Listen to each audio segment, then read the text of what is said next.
நாளைக்கான வீடியோவில் என்ன நடக்குன்னு பார்க்குறதுக்கு முன்னாடி நம்ம சேனலில் மட்டும் லைக் அண்ட் சப்ஸ்கிரைப் பண்ணிவிட்டு சப்போர்ட் பண்ணுங்கள்.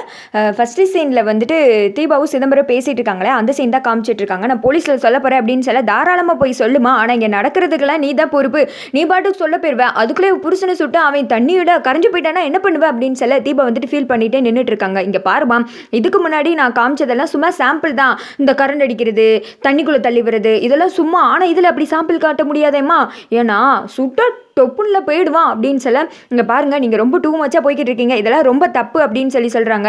என்னம்மா பண்ணுறது, உன்னை என் வழி கொண்டு வரதுக்கு வேறு வழி தெரியவே இல்லையே, நீ ஒழுங்காக வந்து பாடி கொடுத்துட்டு போ, இதுக்கு அடுத்து உன்னை டிஸ்டர்ப் பண்ண மாட்டேன், இதை நான் உங்ககிட்ட பல முறை சொல்லிட்டேன், நீ பாடின பல்லவியை பாடிட்டு இருக்கே அப்படின்னு சொல்ல தீபா வந்துட்டு யோசிச்சுட்டே நின்றுட்டு இருக்காங்க. யோசிக்க டைம் இல்லைம்மா, அவன் வேற என்கிட்ட சார் எப்போ சார் நான் சொல்கிறது அப்படின்னு சொல்லிட்டு கேட்டுகிட்டே இருக்காம்மா, அவனுக்கு நான் என்ன பதில் சொல்கிறது சொல்லு அப்படின்னு சொல்ல தீபா வந்துட்டு யோசிக்கிறாங்க. யோசிக்க டைம் கிடையாது, டக்குன்னு சொல்லுமா, எதுனாலும் உன்னோட கையில் தான் இருக்குது, உன் புருஷனை நீ காப்பாற்ற போறியா, இல்லாட்டினா நீ ஏன் வந்துட்டு அவன் சாவுக்கு காரணமாக போறியா, அது மட்டும் கிடையாது, நீ இப்படி வந்துட்டு அவன் கூட சந்தோஷமாக சேர்ந்து வாழ்ந்து தானே இதெல்லாம் மறைச்சிக்கிட்டு இருக்க, அதுக்கடுத்து நீ போலீஸுக்கு போயிட்டு திருப்பி வர்றதுக்குள்ளே அவன் போயிடுவான்ல, அப்புறம் நீ யார் கூட சேர்ந்து வாழ போற, இதெல்லாம் வந்து வேஸ்ட்டு தானே, நீ ஏன் யோசித்து பார்த்துக்கோ அப்படின்னு சொல்ல தீபா வந்துட்டு அழுகுறாங்க.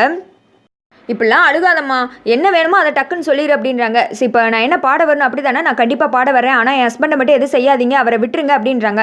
ஏமா எனக்கு தேவை அவனோட உயிர் கிடையாது, நீ பாட வரணும் அவ்வளோதான். சரி இப்போ நான் எங்கே வரணும் அப்படின்னு சொல்லி கேட்க, இங்கே பாரு வெளியில் வந்துட்டு கார் நிற்குது, டப்புன்னு ஏறி ஓடியா அப்படின்னு சொல்ல தீபாக்கு என்ன பண்ணுறதுனே தெரியல, யாருக்கும் சொல்லாமல் குடுகுடுன்னு வெளியில் ஓடி வர்றாங்க.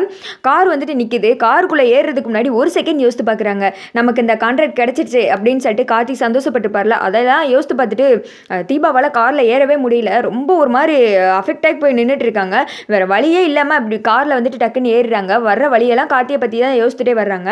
கார்த்தி பேசினது, இந்த கான்ட்ராக்ட் கிடைக்கிறதுக்காக அவர் சொன்னதெல்லாம் யோசித்து பார்த்துட்டு பல்லவியாக வந்துட்டு பேசி கார்த்திக்கு வந்துட்டு வாக்கு கொடுத்துருப்பாங்களே, அதெல்லாம் யோசித்து பார்க்குறாங்க. அடுத்து வந்துட்டு அந்த சைடு போட்டி வந்துட்டு நல்லா நடந்துட்டு இருக்கிற மாதிரி காமிச்சிட்டு இருக்காங்க. இங்கிட்டு வந்துட்டு ஆடியோ கம்பெனிக்கு தீபா போயிடுறாங்க. போனதுமே சிதம்பரம் அங்கே இருக்காங்க. அப்பாடா வந்துட்டியா வாமா அப்படின்றாங்க. தீபா வந்துட்டு முறைச்சி நிற்கிற பார்த்து, ஏம்மா நம்மளோட பஞ்சாயத்தில் அப்புறம் வச்சுக்கிடுவோம், நல்ல பாட்டுமா வந்து பாடி கொடுத்துரு ஃபஸ்ட்டு அப்படின்றாங்க.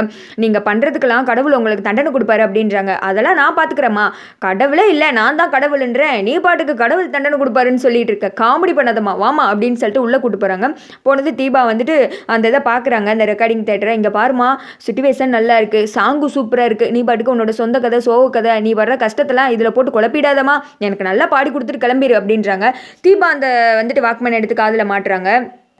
ரொம்ப ஃபீல் ஆகி நின்றுட்டு இருக்காங்க. அந்த சைடு போட்டி நடக்கிற இடத்துல கார்த்தி வந்துட்டு நல்லா என்ஜாய் பண்ணிட்டு இருக்கிற மாதிரி காமிச்சிட்டு இருக்காங்க. மறுபடியும் இந்த சைடு தீபாவை காமிக்கிறாங்க. பாட ஆரம்பிமா, என்னையே வாய் பார்த்துட்டு இருக்கீங்க, ரெடி பண்ணுங்க அப்படின்னு சொல்ல அங்கே எல்லாருமே ரெக்கார்டிங்க்கு ரெடி பண்ணியிருக்காங்க. தீபா வந்துட்டு நீனைத்து பார்த்தால் அந்த சாங் தான் படிக்கிறாங்க. ஆனால் சாங் வந்துட்டு உண்மையை கேட்க நல்லா இருந்துச்சு, ஆனால் இந்த சீன் வந்துட்டு இரிட்டேட்டிங்காக இருந்துச்சு. தீபா வந்துட்டு படிச்சுட்டு இருக்கா. அந்த சைடு சிதம்பரம் அவங்க பிஏலாம் இருப்பாங்களா, அவங்களாம் எப்பா என்ன வாய்ஸு சார், உண்மையாகவே இந்த பொண்ணு சூப்பராக பாடுது சார் அப்படின்னு சொல்ல சிதம்பரம் வந்துட்டு அப்படியே கையிலே வந்துட்டு ஆற்றுலே படம் வரைஞ்சு என்ன வாய்ஸ்பா அப்படின்னு சொல்லிட்டு என்ஜாய் பண்ணிக்கிட்டு இருக்க. தீபா வந்துட்டு இங்கே கார்த்தி கூட இருந்த அந்த நினைவுகள், கார்த்தி கூட பேசுனது, அதெல்லாம் வந்துட்டு ரொம்ப ஃபீல் பண்ணி பாட்டு படிச்சுக்கிட்டு இருக்காங்க. பாட்டெல்லாம் பாடி முடிச்சிடுறாங்க. அதுக்கடுத்து உள்ளே வந்துட்டு நம்ம சிதம்பரம் வர்றாரு. வந்ததுமே சூப்பராக பாடிட்டோமா, சும்மா சொல்லக்கூடாது, நல்ல வாய்ஸ் அப்படின்றாங்க. தீபா வந்துட்டு அந்த இடத்துல அழுக ஆரம்பிச்சிடுறாங்க.